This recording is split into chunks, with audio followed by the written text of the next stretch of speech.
"I have spent all winter finding excuses to come by," Ezekiel Barnett admitted, his voice dropping low and rough as the wind that tore across the Kansas plain, "and spring is running out."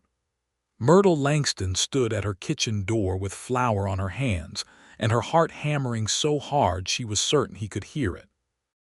The confession hit her like a thrown stone, sudden and stunning, and for a moment she could not speak, could not breathe, could not do anything but stare at the man who had knocked on her door in the blue early dark of a Tuesday morning in April, 1882, with mud on his boots and something desperate and naked in his brown eyes.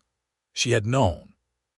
She had known all winter, and she had told herself she did not know, had pressed the knowledge down under layers of practicality and propriety, and the grinding terror of what it meant to want something again after everything she had lost. "You had better come inside," she said at last, and her voice came out far steadier than she deserved. He stepped over the threshold, and she closed the door against the April wind and turned to face him in her small kitchen, and the truth of this moment pressed against her chest like a stone. He was not bringing her a bill from the feed store, which had been his excuse in January. He was not here to ask about the loose fence post along the southern property line, which had been February. He was not checking whether the storm had damaged her roof, which had been March. He was here because spring was running out, because whatever window he had given himself was closing, and because Ezekiel Barnett, for all his famous steadiness, was apparently capable of reaching the end of his patience.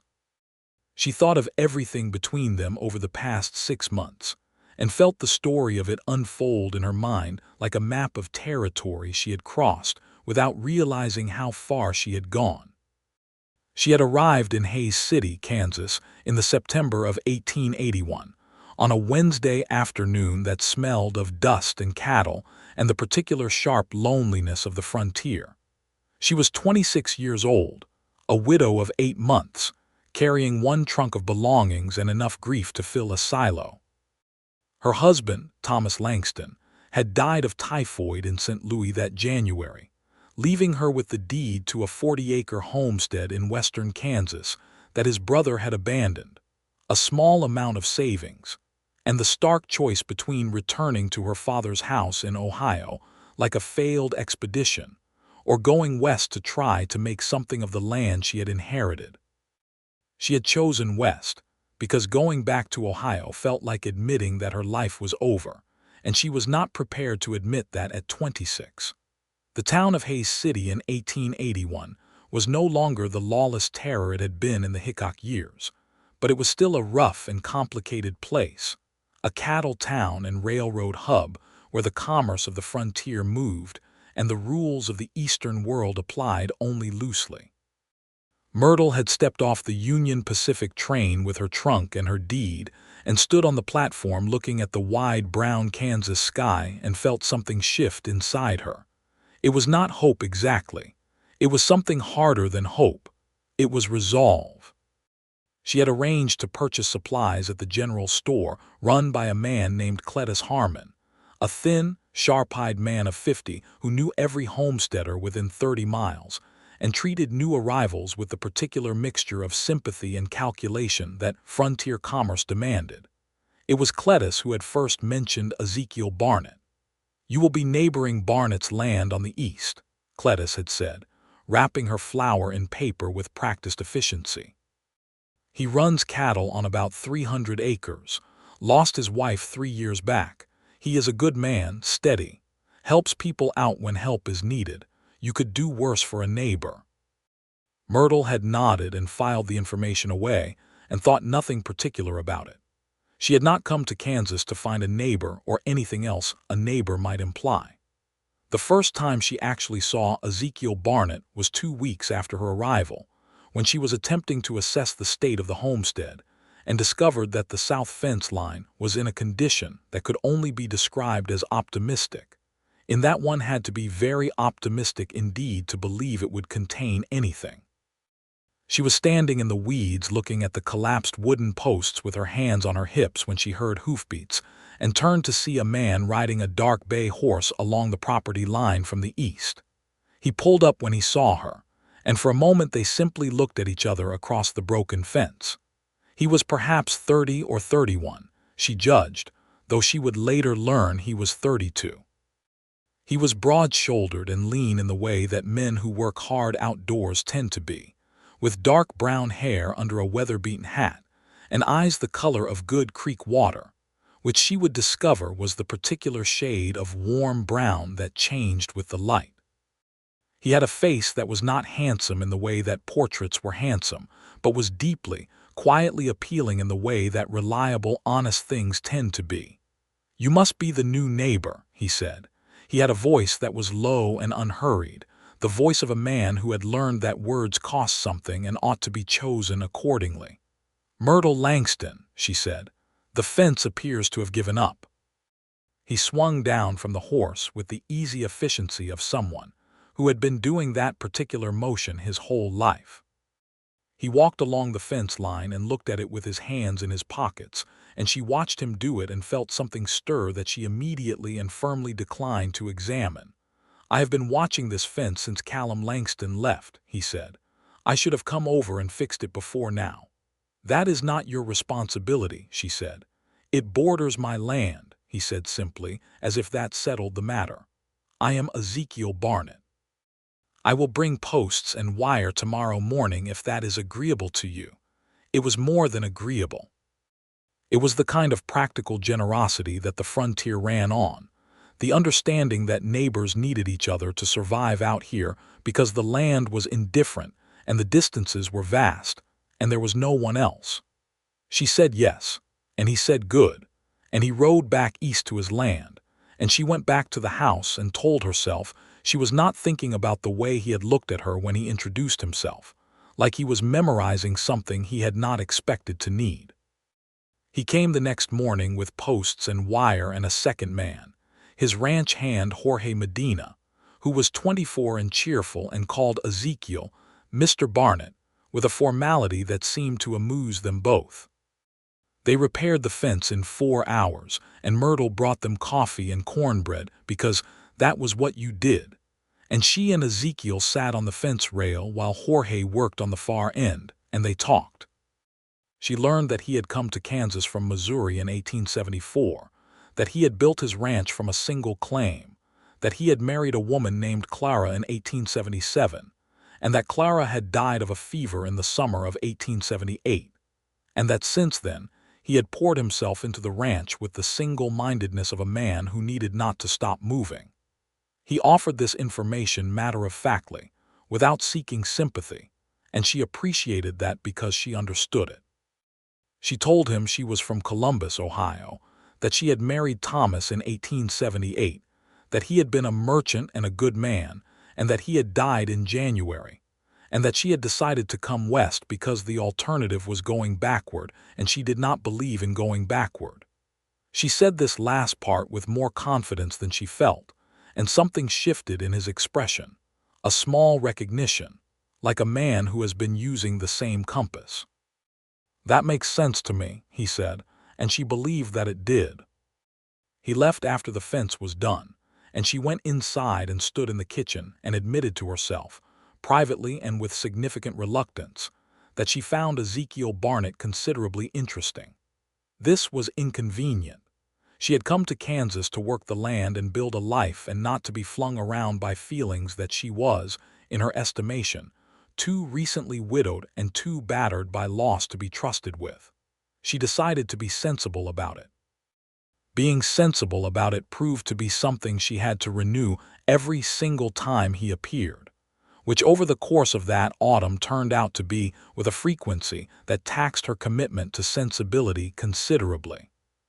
He came in October because he had a surplus of winter squash and thought she might want some. He came because one of his cattle had gotten through a weak spot in the fence line near her north pasture, and he wanted to check that the animal had not done any damage. He came because he had heard from Cletus at the general store that she was asking about the best method for banking a sod house against winter cold, and thought he could show her directly rather than have her learn it wrong.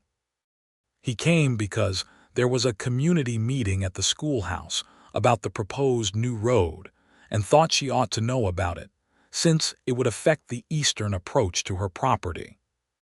Each time, there was a perfectly legitimate reason. Each time, she was aware with an increasing and somewhat alarming clarity that the legitimate reason was also a door that opened onto something neither of them was naming.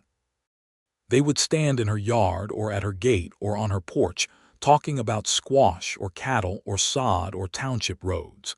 And underneath the practical conversation there was another conversation happening entirely, one conducted in the particular language of proximity and attention, and the small significant details people notice about each other when they are paying the kind of attention they are pretending not to pay. She noticed that he always looked at her face when she spoke, that he did not look away to scan the horizon or the middle distance as men often did, as if what she was saying mattered enough to deserve his full attention. She noticed that he remembered things she had mentioned in passing, the name of her sister back in Ohio, the fact that she preferred coffee to tea, that she had studied for 2 years at a women's seminary in Columbus before her marriage.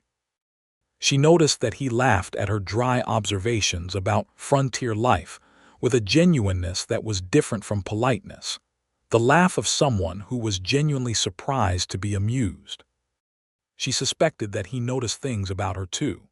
She suspected this from the quality of his attention, from the way conversations that should have lasted 10 minutes stretched comfortably to 40, from the way he would sometimes pause in the middle of a sentence as if he had started to say something and reroute it at the last moment.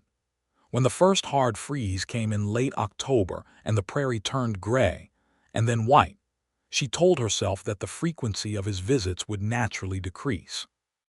It was cattle season. He would be occupied with the ranch. The weather would make casual neighborly calls impractical.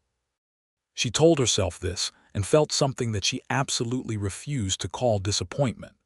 And then in early November he appeared at her door with a problem about the shared fence line, where his property met hers at the northeast corner.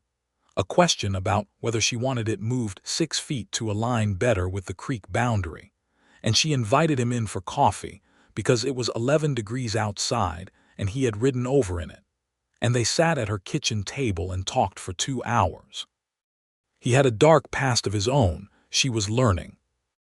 Not dark in the sense of scandal or crime, but dark in the sense of loss, and the particular weight that loss leaves on a person who has not fully set it down. He had loved Clara with the wholehearted certainty of someone who believed he understood what his life was going to be, and then Clara had died in the summer heat with the wheat unharvested, and the world had kept going with its terrifying indifference, and he had decided that the only thing to do was keep working, because work at least responded to effort in a way that grief did not. She understood this so precisely that it ached. "Do you think about her still?" she asked, and the question was forward by the standards of 1881, but they had somehow, over the course of the autumn, arrived at a frankness with each other that she could not quite explain and would not have traded. "Yes," he said. "Not the way I used to. In the beginning it was like a wound that had not closed. Now it is more like a scar, present but not bleeding." He looked at his coffee cup. "Is that how it is for you?" "Getting there," she said honestly. "Thomas has been gone less than a year." "Some days it still bleeds." He nodded. He did not offer her empty comfort or rush her through her grief towards some destination he thought she should reach. He simply acknowledged it, and she thought that this quality of honest, quiet presence, was something she had rarely encountered in a person, and that she valued it more than she could comfortably admit. He left when the afternoon light was gone and the cold was biting through the walls, and as she watched him ride east into the dark, she understood with a clarity that was both welcome and terrifying that she was in serious danger of falling in love with Ezekiel Barnett. This was a forbidden complication. Not forbidden in the legal sense. They were both widowed adults free to make whatever choices they chose, but forbidden in the internal sense, the sense of a rule she had set for herself at the beginning of this chapter of her life. She had told herself she was coming to Kansas to stand on her own, to prove to herself and to the world that Myrtle Langston was not a woman who needed to be arranged around another person, that she could build something real and lasting with her own hands and her own determination. To fall in love 6 months into that project felt like a betrayal of the woman she was trying to become. She was also afraid. This was the harder truth, and she admitted it to herself in the privacy of her own mind in the long, dark winter nights. She was afraid because she had loved Thomas and Thomas had died, and the world had simply ended, and then had the audacity to keep existing, and she did not know if she could survive the ending of a world a second time. It seemed like a risk that a reasonable person would not take. It seemed, on the worst nights, like the kind of trap that life set for people who were incautious with their hearts. She kept being sensible. She maintained the correct distances. She was warm but contained when he came, and she did not seek him out, and she did not let herself dwell on the particular quality of his attention, or the way her kitchen felt different and better when he was in it. December came with brutal cold and snow that buried the prairie and made the roads nearly impassable, and his visits necessarily slowed. He came once in early December with a question about whether the creek had flooded onto her north pasture, which it had, and they walked out in the cold together to look at the ice-locked damage, and she slipped on a frozen patch, and he caught her by the arm with a quickness that was just instinct. And for 2 or 3 seconds his hand was around her arm, and they were standing very close together in the cold gray air, and neither of them moved. Then she found her footing and he released her arm, and they both looked at the frozen creek with great interest, and neither of them mentioned what had just happened. But she lay awake that night thinking about the warmth of his hand through her coat sleeve, and feeling furious with herself for thinking about it. He came once more in December, on the 23rd, with a small evergreen wreath that he had made from the cedar trees along the creek, and he said it was just a neighborly thing for the holiday, and she thanked him and hung it on the door and stood in the cold, watching him ride away, and thought about hidden motives, and whether her own motives for examining his so carefully were as innocent as she told herself they were. January brought the excuse of the feed store bill, which Cletus had apparently asked him to drop off in her direction since the weather was making deliveries difficult, a bill she could just as easily have received at the store itself when she went for supplies. She did not point this out. She said thank you and put the bill on the kitchen table and made coffee, and they talked for an hour and a half about her plans for the spring planting and his plans for expanding the cattle herd, practical topics that sat on top of the not practical like a thin layer of snow over deep ground. February brought the fence post concern. March brought the storm damage inquiry. And then it was April, and he was standing in her kitchen in the blue early morning with something desperate and honest in his eyes, and he had said the thing he had been not saying all winter. I have spent all winter finding excuses to come by, and spring is running out. She turned from the kitchen door and looked at him. He was holding his hat in his hands, which she had never seen him do before, and the gesture of it, the vulnerability of a man who always looked solid and certain standing in her kitchen turning his hat in his hands, undid something in her that she had spent months carefully fastening. "I know," she said. "I think you know what I am trying to tell you," he said. "I think I do," she said. "I am trying to decide what to do about it." "That is fair," he said, and she loved the way he said it, not with impatience or pressure, not rushing her toward the answer he wanted, but with the steady patience of a man who understood that the only yes worth having was a genuine one. She walked to the stove and checked the coffee pot and poured 2 cups and set them on the table, and he sat down across from her, and for a moment the kitchen was quiet except for the wind outside and the small sounds of the house. "I am afraid," she said. She had never said this to him before, not directly, and the words felt important and dangerous and right. "Of what?" he asked, and his voice was careful and quiet. "Of losing again," she said. "Of building something on someone else and then having that someone cease to exist. It is a particular kind of destruction, Ezekiel. I do not know if I am ready to risk it again." He was quiet for a moment.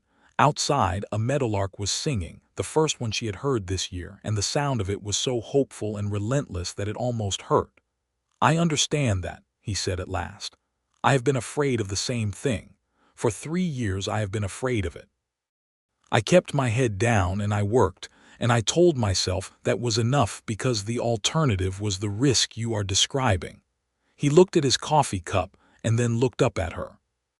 "But I sat through the whole of a Kansas winter talking about fence posts and storm damage and feed store bills, and the entire time what I wanted to say was something entirely different, and I have spent enough of my life running sideways around the truth that I am tired of it."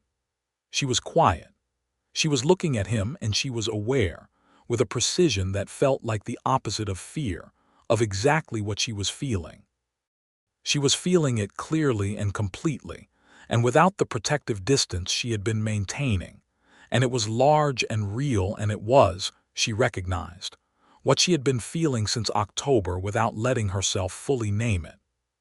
"What would you say," she asked carefully, "if you were not talking about fence posts?" He set down his coffee cup and he looked at her with those warm brown eyes that were very still and very serious, and he said, "That I have thought about you every day since September, that your company is the best thing in my days, that you are the most honest and most genuinely interesting person I have met in a very long time, and that I think we understand each other in a way that is not common, and that I would like very much to stop finding excuses and simply be direct. That I would like to court you properly if you are willing, and that if you are not willing, I will understand it and I will still be your neighbor and I will not make it strange." She breathed in very slowly. The meadowlark sang again outside. The spring light was coming through the east window and landing on the kitchen table and on his hands around the coffee cup, and she thought about all the ways she had been afraid, and all the reasons the fear was valid, and then she thought about what her life would look like in 10 years if she kept letting valid reasons keep her from living it.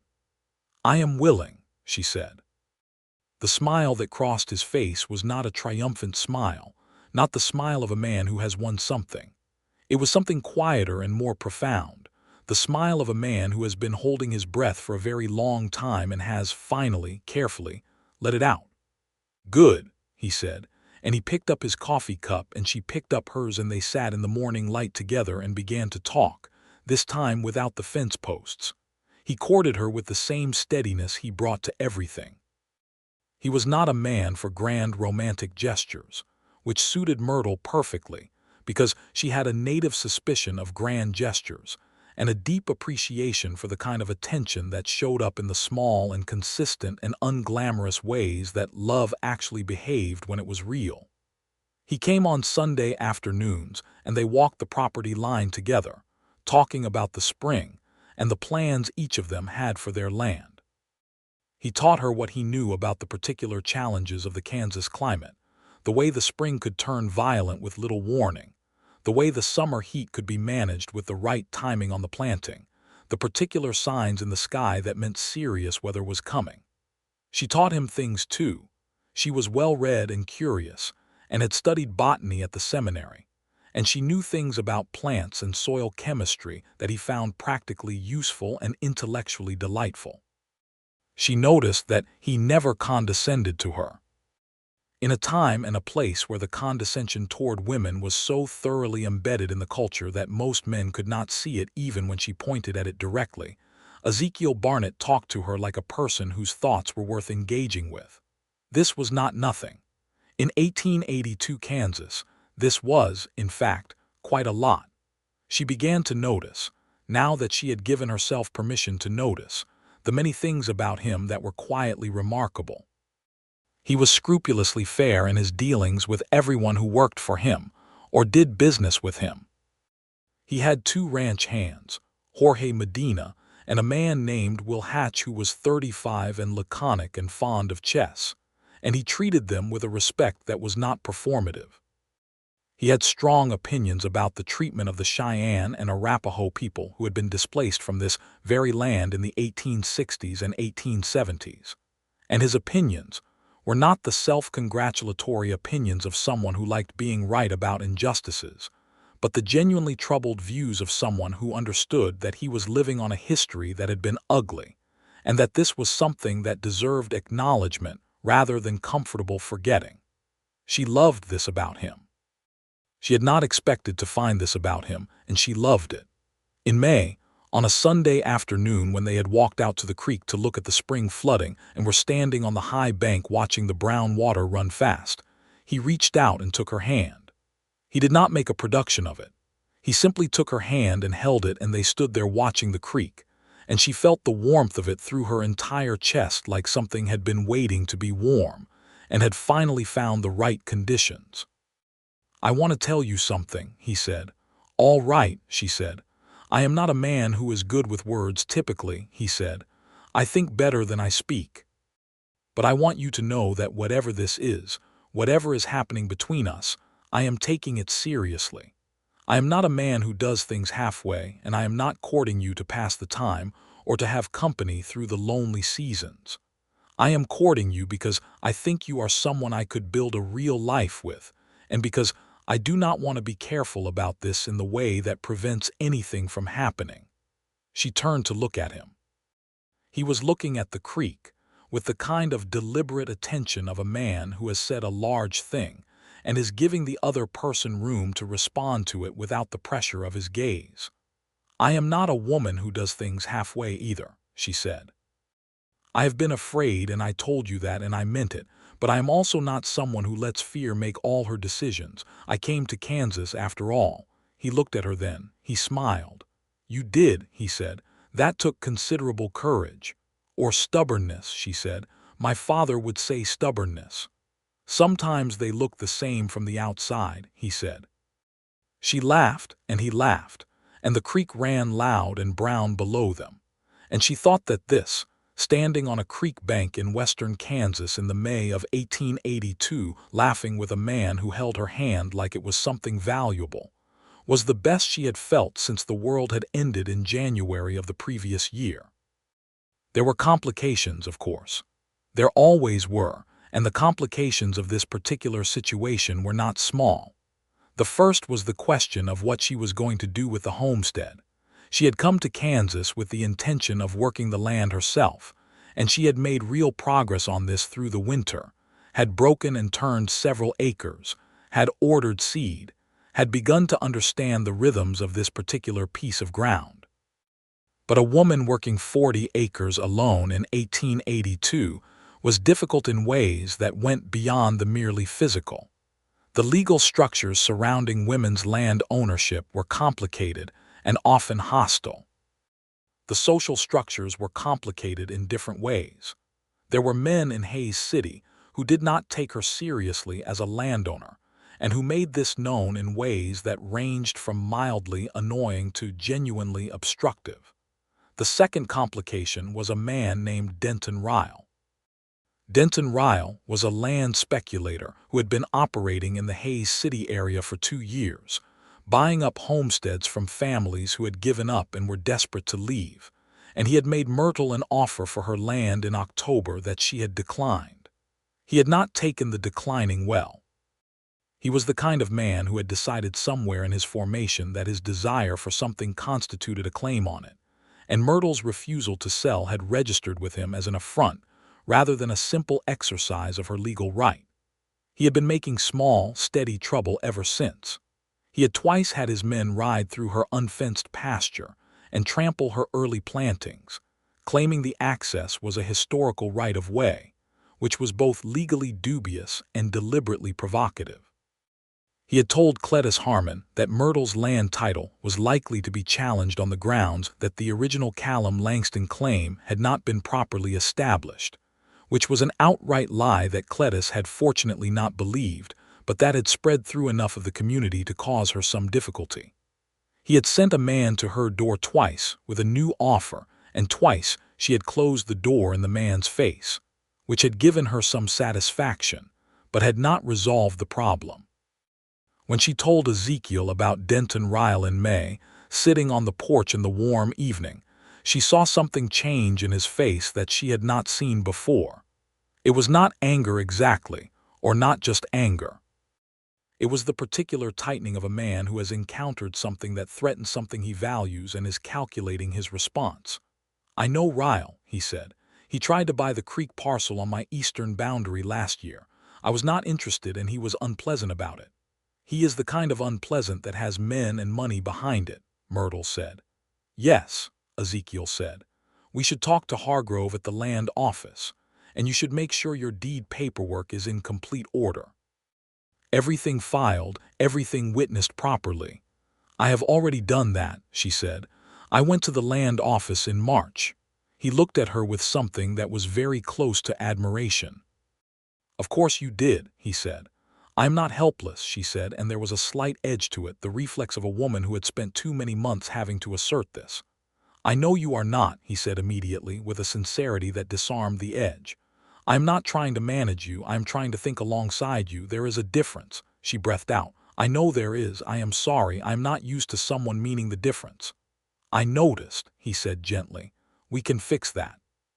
She looked at him in the evening light and felt the complicated mixture of gratitude and vulnerability, and something large and warm that she was no longer trying to pretend was something smaller.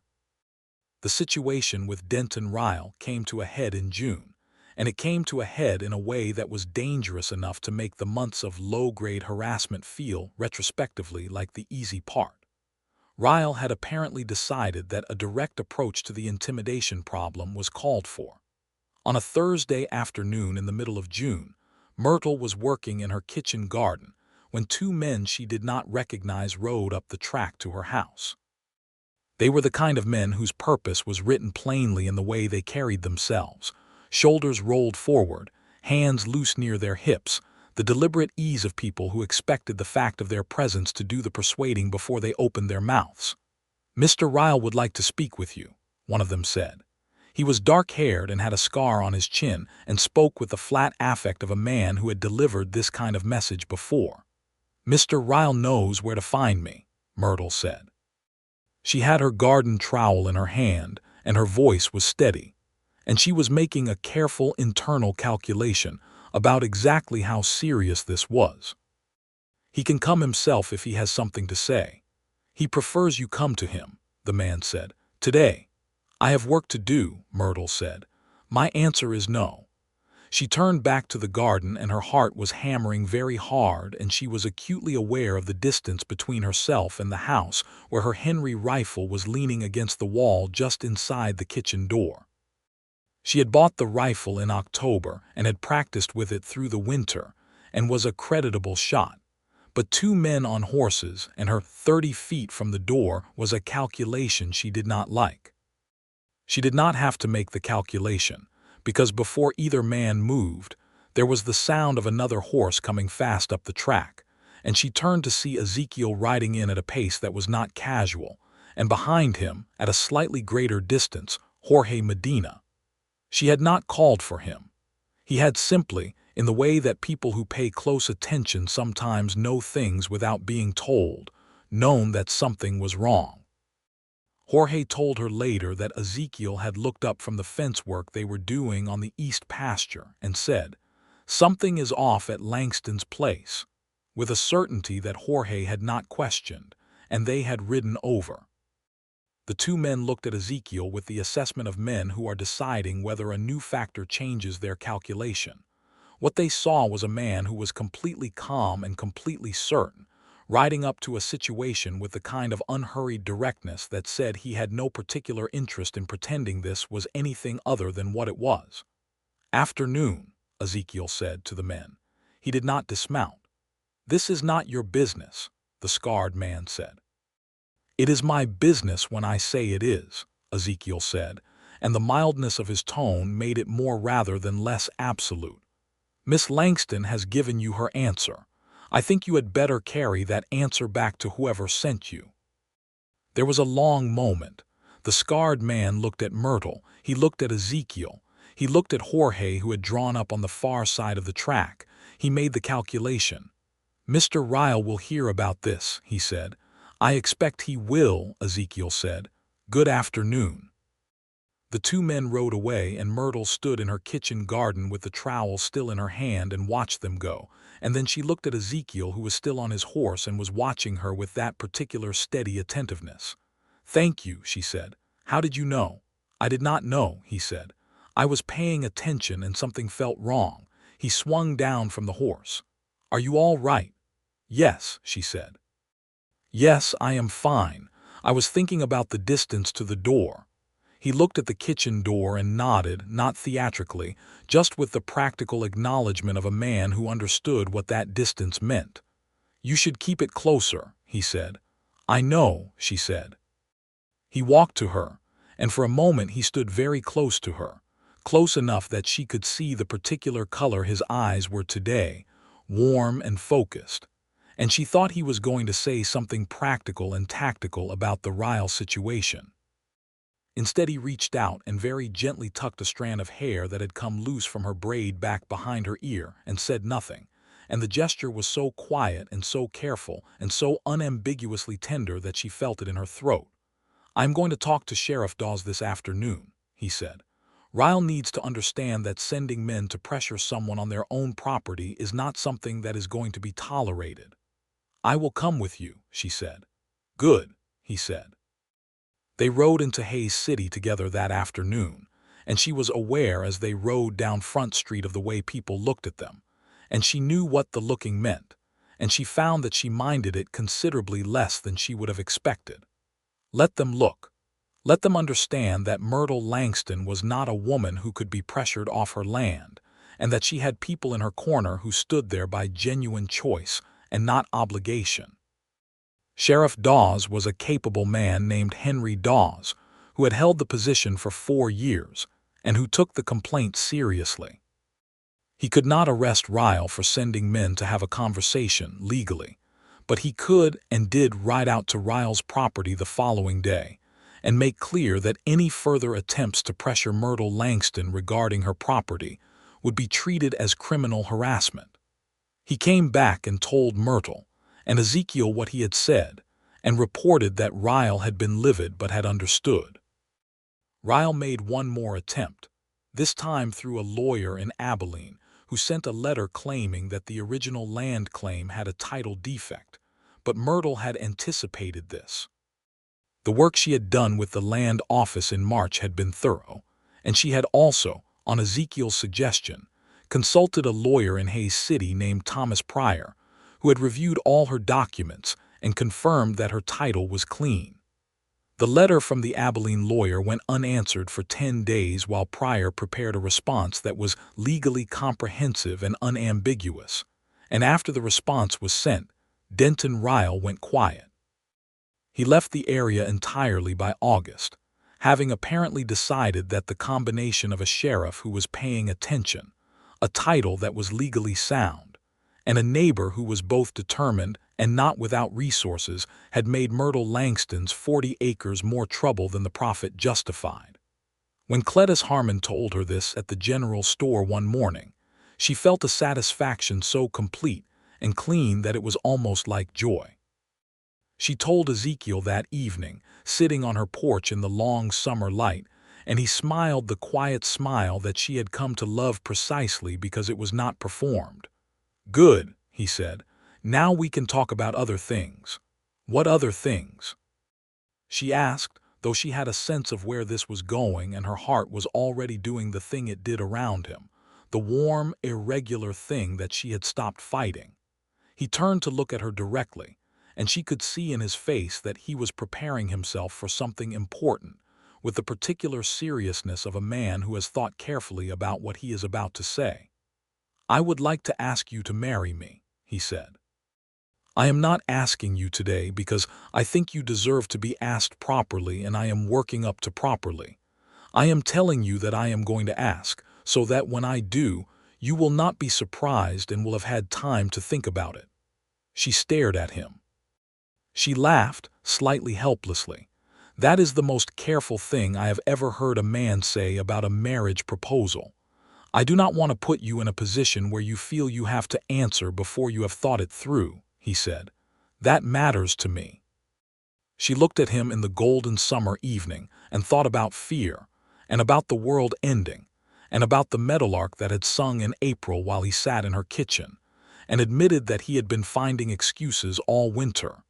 And she thought about the fact that she had been in Kansas for nearly a year, and that this land, difficult and demanding and beautiful in its austere way, had become hers in a way that she had not expected, and that the man sitting next to her on this porch had become part of her understanding of home in a way that she also had not expected, but that she no longer had any interest in refusing. "I appreciate the warning," she said. "I will think about it." "Good," he said. "Take the time you need." She did not need very long. He asked her properly 3 weeks later on a Sunday afternoon in the last heat of July, standing in the kitchen garden where he had found her the first time the Ryle men had come, and he had brought no flower or ring yet, just himself, standing in the afternoon light with his hat in his hands again, that telling gesture, and asking her plainly and honestly if she would marry him. She said yes. She said it clearly and without the qualifications or hesitations that fear had been holding ready at the back of her throat for months, because she had done her thinking, and she had understood something important during those weeks of considering.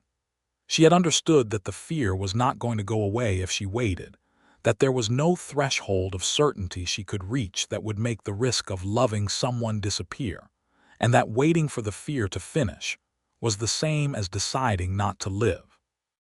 She had done that calculation with the same clear-eyed practicality she had brought to every other frontier problem, and the answer was obvious. She said yes, and he breathed in slowly like a man who has been carrying something heavy, and he reached out and took both her hands, and neither of them spoke for a moment. "I will get you a ring," he said. "I know you will," she said. He got her a ring from a jeweler in Abilene, a modest gold band with a small inset of turquoise that the jeweler said had come from a Navajo trading piece, a detail that Myrtle found more beautiful and more honest than a diamond would have been. The turquoise was the color of the sky over the Kansas plain on a clear November morning, and she loved it completely. They were married in September of 1882, exactly 1 year after she had stepped off the Union Pacific train onto the platform at Hays City, and the symmetry of this pleased her in a way that she did not try to explain because she was not sure she could. The ceremony was held in the First Presbyterian Church of Hays City, which was a modest building that smelled of wood polish and prairie dust, and contained, on that particular Saturday morning, nearly every person in the surrounding area who had any reason to be fond of either of them, which turned out to be a considerably large number of people. Cletus Harmon was there with his wife. Jorge Medina was there and was unexpectedly moved by the whole thing and had to be discreet about it. Will Hatch was there and was, characteristically, stoic but present. Sheriff Dawes and Thomas Pryor were there. Myrtle's sister Cecilia had come all the way from Columbus, Ohio, on the Union Pacific train, which had taken considerable courage because Cecilia had never been farther west than Indiana, and she stood in the front row and wept throughout the ceremony with the wholehearted enthusiasm of someone who had been worried about her sister for a long time and was experiencing the relief all at once. Ezekiel stood at the front of the church and watched Myrtle walk toward him, and had the expression of a man who cannot quite believe his luck, while simultaneously being completely certain that he has not misread the situation. She wore her good blue dress and her dark hair was pinned up with care, and she was carrying a small bunch of wild prairie flowers that she had picked herself that morning, because she had not wanted anything formal or imported. She had wanted something that belonged here, to this place, to this life she was building. When she reached him, he took her hand and held it, and the minister said the words, and they said the words back. And when the minister reached the part that asked if Myrtle Langston would take Ezekiel Barnett to be her lawfully wedded husband, she looked at Ezekiel directly and said, "I do," and meant every syllable of it with a clarity that was the opposite of every fear she had ever had. Afterward there was a reception at the church hall, with food that half the county seemed to have contributed, and dancing, and the kind of communal celebration that the frontier ran on, because out here people understood that joy was a resource to be shared and not hoarded. Jorge Medina turned out to be an excellent fiddle player, which surprised everyone including Ezekiel, and he played until the autumn dark came down, and the candles were lit, and people were dancing on the rough plank floor with the happy unself-consciousness of people who do not get enough occasions to be happy and are making the most of this one. Myrtle danced with her husband, which was a word she was still getting used to, and she thought about the fact that 11 months ago she had been standing on a train platform in September heat with a trunk and a deed, and a determination she was not entirely sure she had the reserves to sustain. And here she was, and here she was. They consolidated the two properties over the course of the following year. The question of what to do with Myrtle's 40 acres required some thought and some creative problem-solving, but ultimately they resolved it by using the land as additional grazing and planting, expanding the operation in ways that made the combined acreage considerably more productive than either had been alone. This was, Myrtle pointed out, a reasonable metaphor, and Ezekiel agreed that it was. She kept her name as well as his, which was unusual enough in 1882 to raise some eyebrows, but Myrtle Langston Barnett was what she decided she was called, and she said so plainly to anyone who asked, and the clarity with which she said it generally settled the question. The first winter of their marriage was the best winter Myrtle could remember.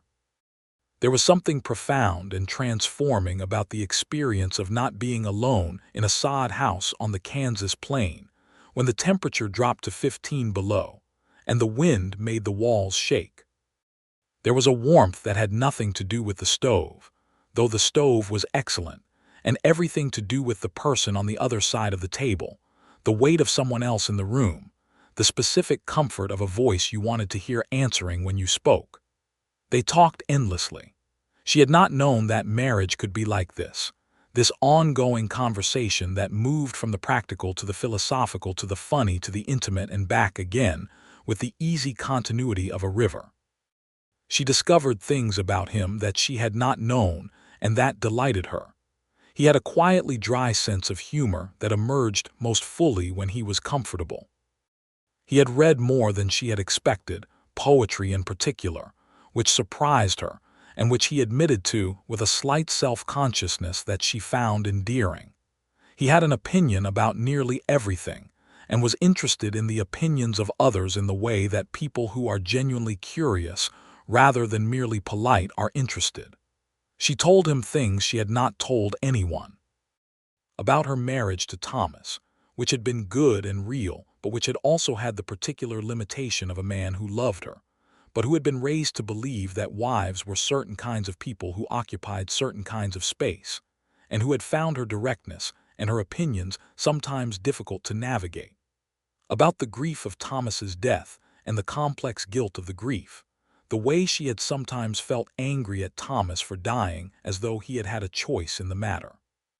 About the seminary years and the professor who had told her that women who pursued learning for its own sake were making themselves difficult to love, and how she had thought about this for 15 years and had eventually concluded that what the professor had actually meant was that they were making themselves difficult to manage. Ezekiel listened to all of it. He was very good at listening, in the specific way that meant he was actually absorbing what was said and not just waiting for his turn to speak. "You are not difficult to love," he said after the professor's story. "You are one of the easiest people I have ever loved." She looked at him. "That is the first time you have used that word," she said. "Love," he said. "Yes," he considered this. "I suppose I have been showing it more than saying it. I should say it. I love you, Myrtle." She felt it all the way down to the ground, the way some things land when they arrive at exactly the right time in exactly the right way. "I love you too," she said. "I have for a while." "I know," he said. "I have known for longer than either of us was saying it." They built the spring planting together in 1883 with a coordination that had developed organically over the months of working alongside each other, each learning the other's rhythms and strengths, and knowing without much discussion who was better suited to which tasks and how to fill the gaps. Myrtle's knowledge of plant science turned out to be genuinely useful in ways that went beyond the theoretical, and she expanded the kitchen garden to include a series of medicinal herbs that she had grown up tending in Ohio, and that served a practical purpose in a place where the nearest doctor was 20 miles away. In the early spring of 1883, Myrtle realized she was pregnant.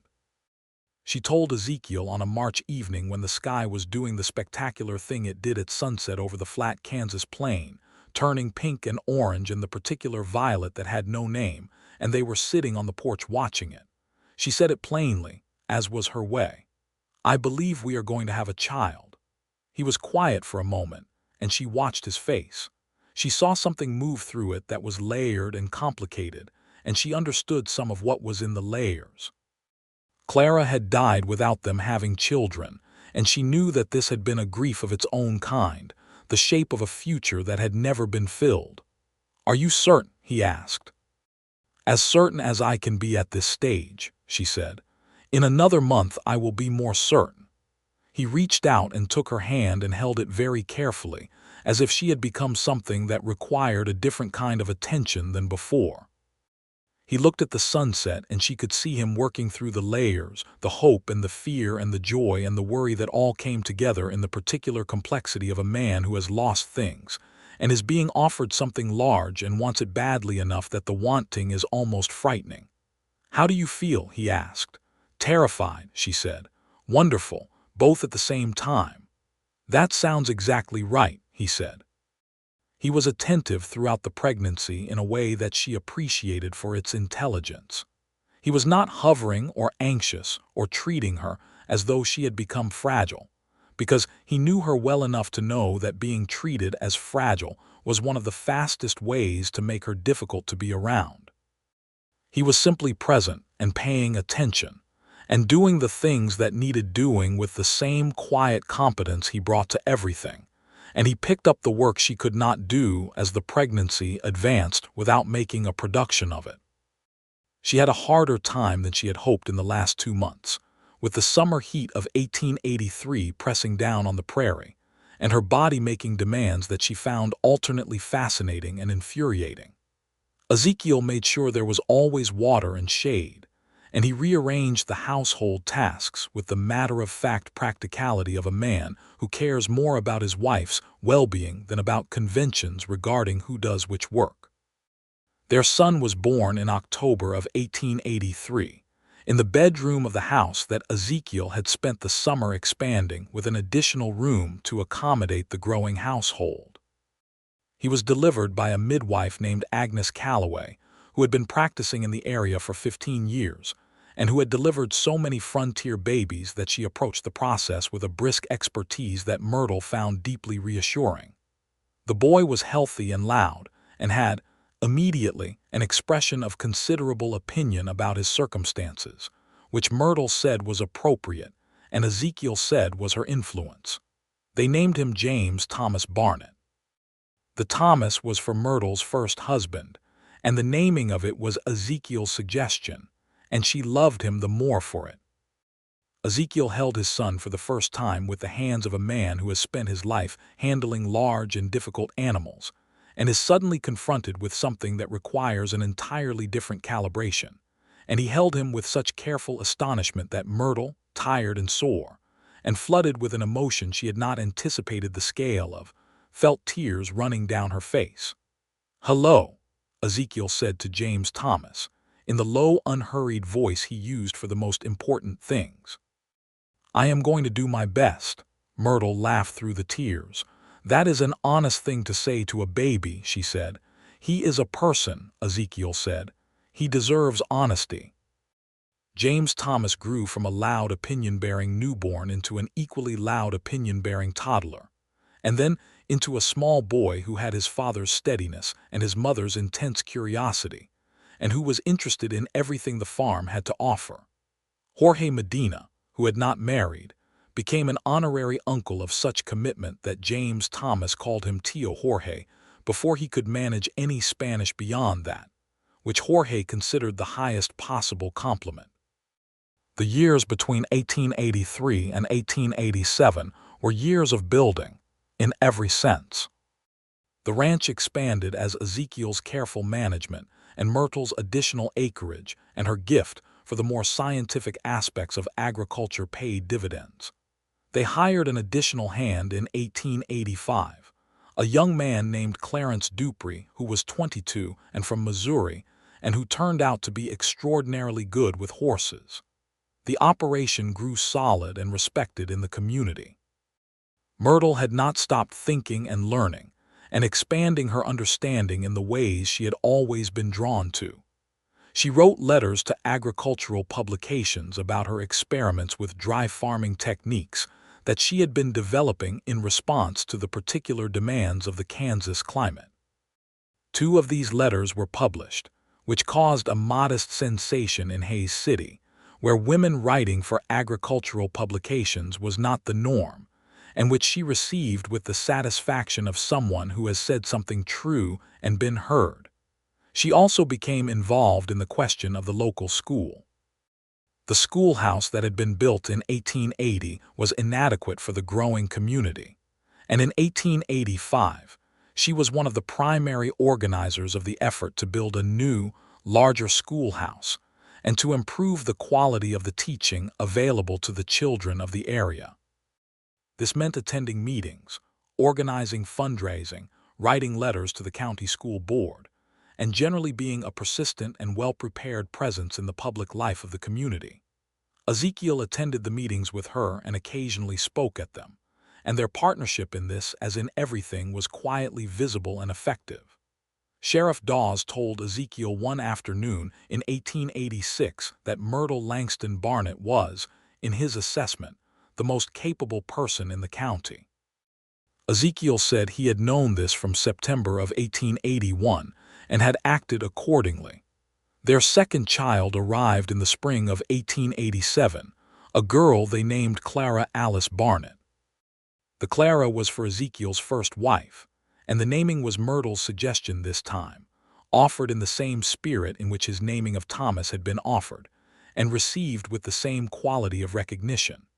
Clara Alice was, from the very beginning, completely her own person, quieter than James Thomas, with Ezekiel's observant eyes and a stubborn particular will that belonged to her alone.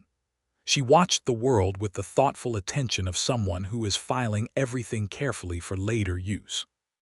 James Thomas, who was 3 when Clara arrived, investigated his sister with the thoroughness of a small scientist, and then apparently decided she was acceptable, because he placed himself firmly in the position of her protector and guardian from that point forward in a way that was charming and would occasionally need to be redirected as they grew.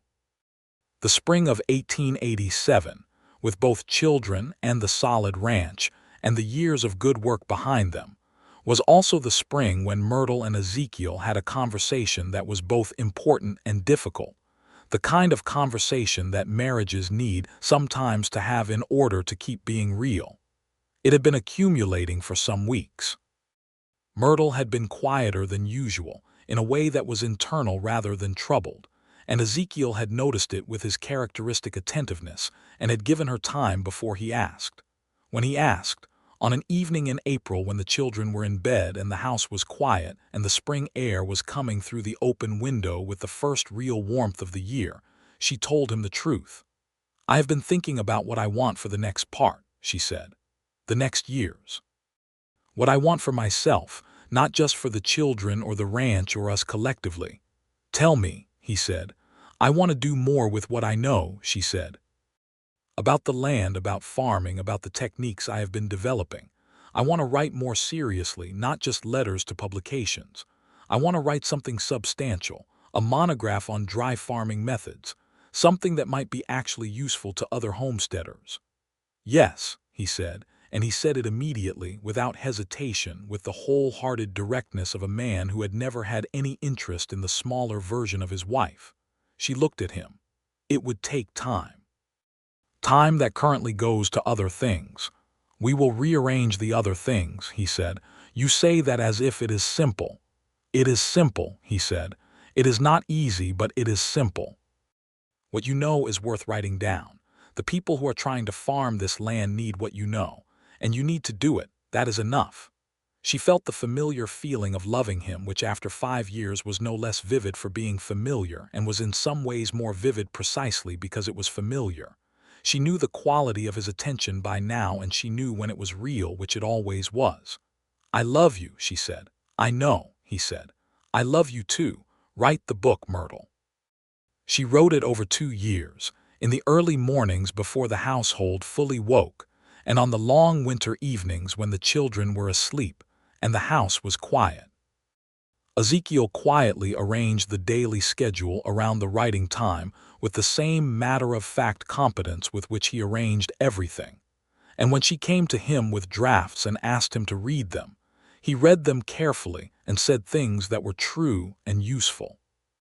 The monograph was completed in 1889 and was eventually published by an agricultural press in Kansas City, which was the kind of extraordinary thing that made Cletus Harmon, who had by now known Myrtle for 8 years, stand in his store and beam as though the publication were personally his accomplishment.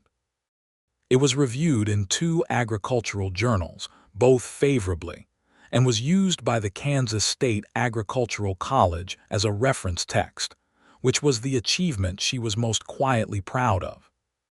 James Thomas was 6 in 1889 and had started at the new schoolhouse, and had opinions about everything he was learning and a great deal of energy that Ezekiel channeled with admirable patience into useful ranch work, and Myrtle channeled into a steady provision of books that she ordered from Kansas City whenever she had the opportunity. James Thomas read everything with the thoroughness of someone who was not going to let anything get past him, and by 7 he was reading well above his age and asking questions that stretched even Myrtle's considerable store of answers. Clara Alice, 2 years younger, was quieter about her intelligence but no less thorough.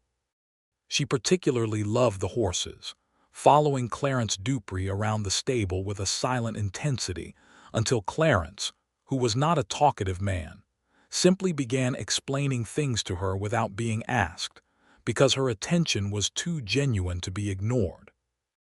The summer of 1889 brought something that Myrtle had not expected, which was the arrival of a letter from a woman named Harriet Bloom, who was homesteading 60 miles west, near the Colorado border, and who had read an advance copy of Myrtle's monograph through a reference from the Kansas State Agricultural College, and wanted to ask about the techniques for water retention in particularly sandy soil.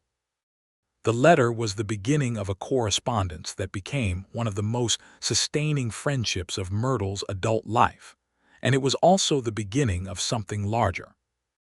Harriet Bloom knew other women who were homesteading or farm wives who were carrying substantial knowledge about frontier agriculture with no formal avenue for sharing it, and over the course of the following year, Myrtle began writing to several of them. The correspondence became a network, informal but real, of women sharing practical agricultural knowledge across the Kansas and Colorado frontiers, and it was a thing that mattered and that made real differences in real lives. Ezekiel watched this unfold with the quiet admiration of a man who has chosen well and knows it. "You are doing what the professor said you would make yourself impossible by doing," he said one evening after she had shown him a particularly warm letter from Harriet Bloom. She looked at him. "What professor? The one from the seminary, the one who said women who pursued learning made themselves difficult to love." She laughed. "He was wrong about the love," she said. "Entirely wrong," Ezekiel agreed. In 1890, they had their 3rd child, another boy they named William for Will Hatch, who had left the ranch 2 years earlier to start his own homestead 70 miles north, and who was, according to his infrequent letters, doing reasonably well and winning more than losing at chess.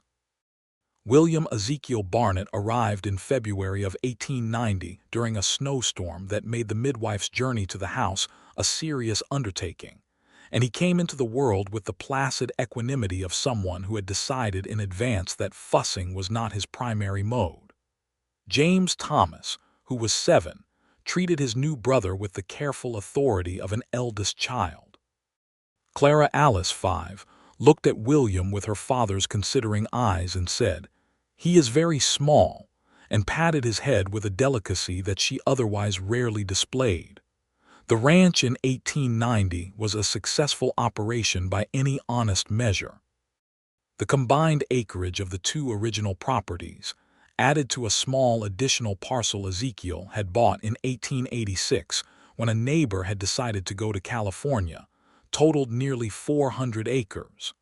The cattle herd was solid. The crops that Myrtle had developed with her dry farming methods were consistently productive even in the dry years that the Kansas climate periodically delivered. They were not wealthy in the way that the cattle barons to the south were wealthy, but they were secure and comfortable and free in the ways that mattered. They had built something real, the two of them, in the 10 years since Myrtle had stepped off the train, and the building of it had required all the courage and stubbornness and practical intelligence both of them possessed, and they were proud of it in the honest, unadorned way of people who have done hard work and know the difference between what they have made and what they have merely been given. On the evening of their 10th anniversary in September of 1892, they sat on the porch in the blue autumn dusk that Myrtle had come to love with the specific attachment of a person who has learned a landscape from the inside, and they were quiet together in the way that people who have spent a decade in genuine company can be quiet, the silence of two people who do not need the noise. James Thomas was 9 and was inside reading something Myrtle had ordered for him from Kansas City. Clara Alice was 7 and was in the stable with a horse she had been quietly befriending for 3 weeks. William was 2 and was asleep with the totality of small children. 10 years, Ezekiel said. 10 years, she said. Are you happy? He asked. He always asked this, not from insecurity but from the genuine ongoing interest of a man who understood that happiness was not a destination that stayed put but a condition that required attention. She considered the question with the seriousness it deserved, which was how she considered all questions. She thought about September of 1881, and the train platform and the grief and the fear and the determination and the 40 acres and the broken fence, and the man on the dark bay horse who had looked at her over the collapsed fence rail and been worth remembering. She thought about all winter and all the excuses and the kitchen in April with the meadowlark singing and the admission that had changed everything. She thought about the Ryle men and the turquoise ring and the wedding and James Thomas arriving loud and opinionated and Clara looking at horses and William's February arrival in the snowstorm and the monograph and Harriet Bloom's letter and all of it. Yes, she said, profoundly. You? Yes, he said, with the simple certainty that was his particular signature. They sat in the autumn dusk, and the meadow beyond the house was turning the particular gold of September, the color of harvested things, the color of a year coming around to where it started and finding itself richer than before. In 1894, when Clara Alice was 9 and had been riding horses with a competence that made Clarence Dupree say she was the best young rider he had seen, and James Thomas was 11 and had become obsessed with the question of what was west of Kansas that was different from Kansas, and William was 4 and was beginning to have opinions as loud as his oldest brother's, Myrtle had an unexpected visitor. It was Cecilia, her sister, who had written the month before to say she was coming for a visit, and had then simply appeared one afternoon on the stage from Hays City, looking considerably more comfortable with Kansas than she had been in 1882, which Myrtle supposed was what 12 years of watching a sister build a life out here did for a person. Cecilia stayed for 3 weeks, and in that time she and Myrtle talked more than they had in years, with the freedom of 2 women who know each other from the beginning and do not need to perform anything. Cecilia, who had married in 1885 and had 2 children of her own in Columbus, observed the Barnett household with the bright interest of a woman who had been hearing about it in letters for 12 years and was now seeing it directly. "You are happy," Cecilia said one afternoon, with the tone of someone confirming something they had believed but were glad to verify. "I said as much in the letters," Myrtle said. "People say things in letters," Cecilia said. "You see people to know." Myrtle smiled. "Yes, I am happy." "He is a good man," Cecilia said, of Ezekiel, with the considered approval of a woman who had met a great many men in her life and had learned to calibrate the assessment. "He is," Myrtle said. "He is the best person I know. I'm not sure I say that enough." She said it to him that evening plainly because she had learned from him the value of saying the true thing directly rather than assuming it was understood. She said, "I was talking to Cecilia and I said you were the best person I know. I wanted to make sure I said it to you too." He looked at her and the expression on his face was the one she loved best, the quiet one, the one underneath all the steadiness, the one that was only there when he was feeling something large and was not managing it. "I think the same of you," he said. "I should say it more often." "We can both say it more often," she said. "Starting now," he agreed. The years continued their accumulation, each one adding to the compound of a life well built. James Thomas, at 14, was clear that he intended to study science, and Myrtle wrote letters to every institution she knew of to find out what was possible for a Kansas boy in the 1890s who was serious about it. At 16, he went to study at the Kansas State Agricultural College in Manhattan, Kansas, which was the fulfillment of something Myrtle had quietly been working toward for years. Ezekiel drove him to the train station in the September of 1899 and shook his son's hand with a seriousness that said he knew this was the real beginning of the rest of James Thomas's life. Clara Alice, at 15, was the best horse trainer in the county and knew it without bragging about it, which was, Myrtle thought, the best possible combination. She had a steady and formidable intelligence about living things, an intuitive understanding of how they worked and what they needed. That was entirely her own, and that Myrtle made sure was taken as seriously as it deserved to be. William, at 9, had his father's steadiness and was, everyone who met him agreed, the most likely to simply and quietly take over the ranch one day without any fanfare, and do it extremely well. He was precise and thorough and interested in everything the land did, and he had a patience with the slow work of growing things that surprised people who expected a 9-year-old to want things faster. Ezekiel turned 50 in 1900, which he declined to celebrate with any particular ceremony, but which Myrtle celebrated with a dinner that included everyone who mattered, which turned out to be quite a lot of people. Jorge Medina was 41 and had finally, in 1897, married a woman named Rosa from a family in Dodge City, and they had 2 small children who were being brought up bilingual in a way that Myrtle thought was entirely excellent. Well, Hatch came down from his place north of the county, alone as always, and brought a chess set and challenged Ezekiel to 3 games after dinner, and won 2 of them, which Ezekiel said was the most unreasonable birthday present he had ever received. Cletus Harmon had retired from the general store in 1898, and his son had taken it over. And old Cletus came to the dinner and sat in the most comfortable chair, and told stories about the early days of Hays City with the authority of a man who had been there, and was not going to let anyone forget it. Myrtle looked around the table at all of these people, this accumulation of the years, and felt something that was beyond happiness in the simple sense, something larger and quieter, the particular satisfaction of a life that has become what it was trying to be. Ezekiel caught her eye from across the table, and she thought of February of 1882 and the kitchen and the flour on her hands and the admission that had changed the whole season and the whole direction and the whole weight of things. "I have spent all winter finding excuses to come by, and spring is running out." She raised her coffee cup slightly in his direction, and he raised his in return, and it was the smallest possible gesture, and it contained everything. In 1902, something unexpected happened. Harriet Bloom, Myrtle's long-standing correspondent and friend, arrived in Hays City not for a visit but to stay. She had been widowed that spring, and her 3 grown children were in Colorado and California and had their own lives, and Harriet had looked at her options and had decided that Hays City, where she had a genuine friend in Myrtle Langston Barnett, was as good a place to start the next chapter as any.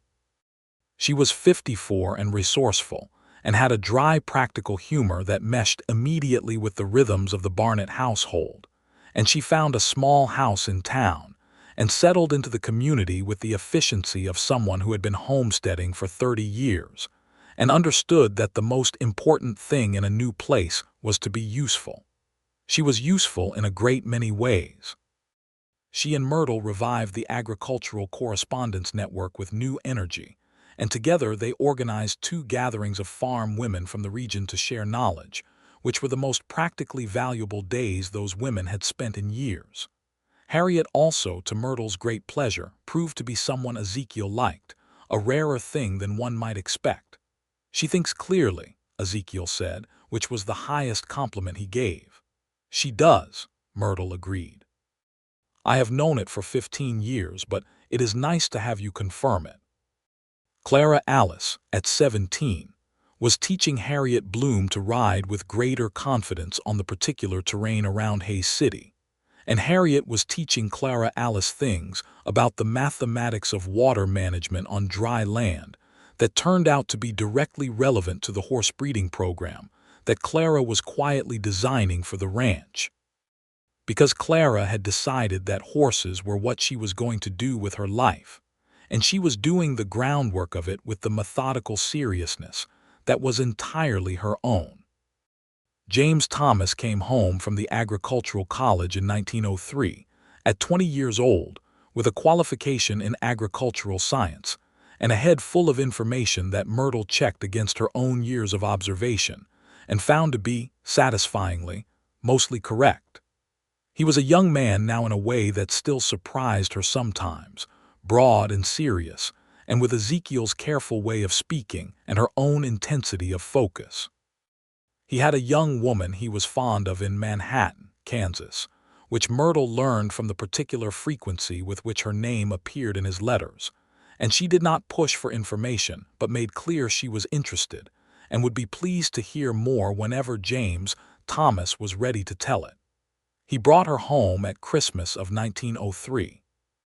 Her name was Ruth Ellen McAllister, and she was 21 and from a farming family in Riley County, and she had a steadiness and a humor that Myrtle recognized immediately as the kind of character that would wear well over decades.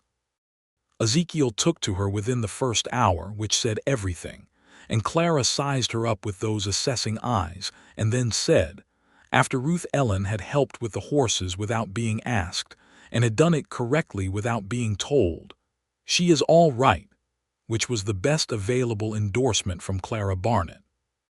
Ruth and James Thomas married in the spring of 1904, in a ceremony that was well attended and joyful, and they settled into a house on the northern edge of the Barnett land that Ezekiel and Myrtle had spent the previous year expanding and preparing, because it had always been their understanding that the land was meant to grow. In 1905, with James Thomas 22 and settled and Clara 19, and building the horse breeding operation with a seriousness that was producing results, and William 15 and solid, and focused on the ranch in the way that had always seemed his natural direction, Myrtle was sitting at her desk in the room she had claimed as her study years ago, looking at the manuscript of the second agricultural book she had been working on, and she had a thought that was simple and complete. She had built it. She had come to Kansas with a trunk and a deed, and a determination she had not been entirely sure she could sustain, and she had built it. The land and the work and the children and the partnership and the friendship and the correspondence and the books and the years, and the whole rich complex texture of a life that was genuinely hers, built with her own hands and her own mind, and alongside a man who had helped her build it because he had wanted to be part of what she was building, and not the alternative to it. She set down her pen and went to find Ezekiel, who was in the yard with William doing something methodical with the fence line that would have been familiar from 23 years ago if the figures had been different. He looked up when he heard her, and the expression on his face was the one she always recognized, the particular attention of a man who has been paying attention to the same person for a long time and has not grown tired of it. "Everything all right," he said. "Everything is very good," she said. She stood next to him in the warm afternoon of a May day in 1905, with the meadows green and the sky the particular blue that had no competition in any sky she had seen before or since, and she thought about meadowlarks and April kitchens and flour on her hands and the admission that had launched everything forward. "What are you thinking about?" he asked. "The winter," she said. "That winter." "And the spring that was running out," he smiled. He put his arm around her shoulders in the easy, proprietary way of a man who has earned the right to stand here and knows it, and she leaned into him slightly, the way she had learned to without thinking about it, the way the body learns the geography of the person it loves. "It was a good thing," he said. "That spring ran out." "It was the best thing," she said. William looked at his parents with the practical tolerance of a 15-year-old who has seen this particular affection his whole life and has made his peace with it. "Can we finish the fence now?" William asked. "Yes," Ezekiel said. He squeezed Myrtle's shoulder once and let go, and turned back to the fence with the man their son had become. And she stood in the May afternoon and watched them work, and the meadowlarks were singing in the grass along the creek. And the land was theirs, and her life was large and real and completely her own, and she was grateful for every complicated, difficult, extraordinary piece of it. She was grateful for the grief that had sent her west, because without it she would never have stood on the train platform in September of 1881. She was grateful for the broken fence, because without it he would have had no reason to ride along the property line and look at her across the gap. She was grateful for the winter that had made him find excuses, because without the winter there would have been no spring to run out, no morning in April with flour on her hands, and a man at her kitchen door with something desperate and true in his eyes. She was grateful for the admission, because the admission had been the turning point, the moment when the whole long, careful approach had finally broken into the open and become real. She went back to her study and picked up her pen and began to write again, and the house was full of the sounds of a life that was everything it was meant to be. Ruth Ellen gave birth to her and James Thomas's first child in the autumn of 1905, a boy they named Thomas Ezekiel, which made Myrtle sit down in a chair and simply breathe for a moment at the weight of how much history was in those two names. Ezekiel received the news of his first grandchild's name with the quiet that was his deepest response to deep things, and then he said, "That is a very good name," and that was enough.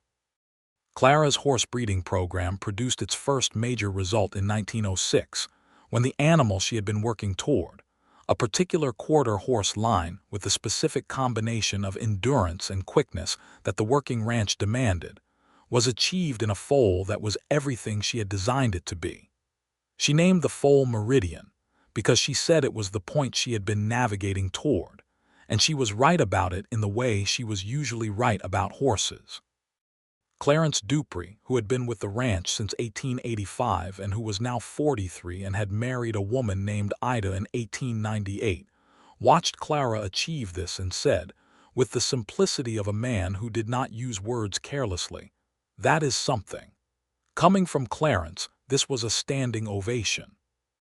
William Barnett, at 16, began taking on the ranch management with such quiet competence that Ezekiel found himself being consulted rather than directing, a shift that happened so gradually and naturally that it was finished before either of them fully noticed. Ezekiel was 56 in 1906 and had been working this land for 32 years, and he was healthy and capable, but he was also aware, with the honesty that characterized everything he did, that the ranch needed a future, and that the future was already here and was named William and was doing it better every year. He talked to Myrtle about this on a winter evening in 1907, with the snow outside and the fire in, and the house quiet because James Thomas and his family were in their own house, and Clara was in the stable attending to Meridian, who was pregnant, and William was in town at a meeting of the Agricultural Society of which he had recently become a member at the rather young age of 17.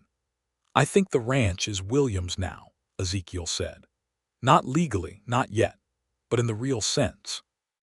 "Yes," Myrtle said. She had seen it for 2 years. "He is ready.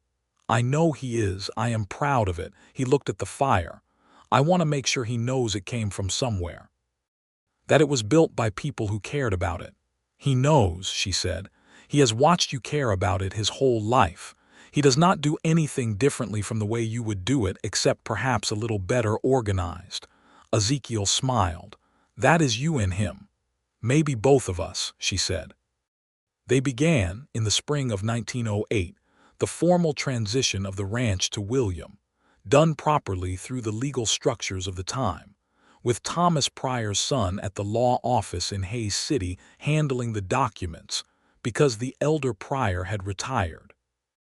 Ezekiel retained his role and his presence, but the authority and the ownership moved in ways that were real and acknowledged, and William received them with the seriousness they deserved. Harriet Bloom, who had been part of their lives for 6 years now, organized a dinner to mark the occasion, which she held at her house in town, and at which she made a speech that was so precisely right about all of them that Myrtle had to laugh to manage the emotion of it.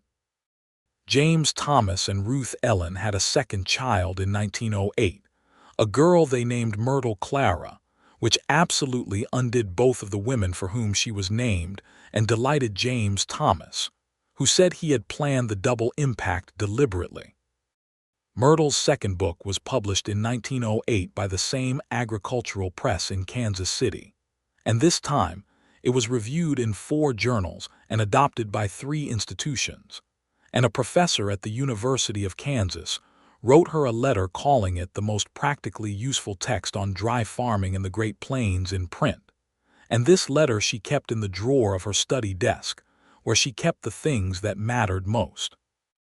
In the summer of 1909, on a June evening when the prairie was green and the air was warm and all the windows of the house were open to the evening, Myrtle and Ezekiel sat on the porch in the chairs they had replaced twice since the original ones had given out, and the yard was quiet except for the horses in the pasture and the sound of the creek running clear after a good spring, and the meadowlarks, always the meadowlarks, in the evening grass. They had been married 27 years. James Thomas's family was coming for Sunday dinner in 2 days. Clara was planning a ride in the morning that she had been looking forward to all week. William was inside at the desk where Myrtle had once written her books, working on the ranch accounts with the precision that was entirely his own. Harriet Bloom was coming from town next week for the agricultural women's gathering that she and Myrtle were co-organizing for the 3rd year running. "Spring ran out in 1882, Myrtle said, returning to the thought that sometimes came back to her in these quiet moments, the way certain things do when they have become the foundation of everything. Ezekiel looked at her with the eyes that she still found changed with the light, warm brown in the direct sun, darker in the evening, always attentive, always there. He had lines at the corners of his eyes now and gray in his hair, and she thought he was the most beautiful person she had ever seen, in the specific and irreducible way of someone you have built a life with and have found sufficient for every season. "I am glad I admitted it," he said. "I am glad I had flour on my hands," she said. "It made me seem more settled than I felt." He laughed, the real laugh, the one she had noticed in October of 1881 because it was genuine, and it was the same laugh 27 years later, and she was grateful for this specifically, for the constancy of the things she had first noticed and found worth noticing. "You were always settled," he said. "That was never in question. I had to convince myself," she said. "And now," she looked at the evening prairie, the grass gold and green, the sky going pink at the edges, the land that she had come to on a train 28 years ago with a deed and a determination, the land that was hers now in every way that a place can belong to a person, in the muscle and the memory and the long accumulated knowledge of its particular moods and demands and extraordinary, austere beauty. She thought about the words that had made everything possible, The admission on an April morning that was an ending and a beginning at once. She thought about all the winters and all the springs and all the things that had grown from the decision to stop finding excuses and simply tell the truth. "Now I am home," she said. He took her hand and held it in the evening light, the way he had held it on the creek bank in May of 1882, like something valuable, and neither of them spoke for a while, because there was nothing that needed to be said that was not already present in everything around them. In the house and the land and the years and the children, and the life that two people had built with their hands and their honesty and their willingness to let spring run out. The meadowlark sang in the last of the light, relentless and sweet, the same song they had always sung, the one that sounded like the beginning of something even when everything was already and exactly right.